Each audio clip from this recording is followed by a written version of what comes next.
Aliobtain nini? Aliobtain pesa. Imekuja kwa plea?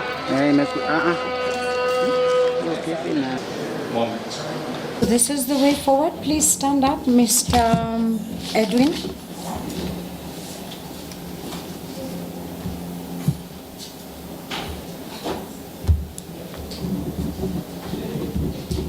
It will be 25th of May 2026 at 11 a.m. when this case shall be mentioned again to confirm the pre-bail report and thereafter the court's directions, because I will want all of you to look at that pre-bail report once filed.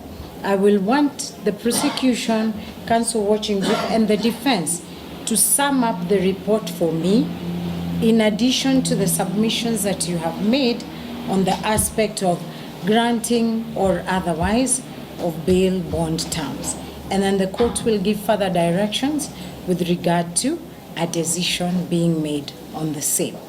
So in the meantime, the accused person remains in custody. That is up to the 25th of May 2026 at 11 a.m.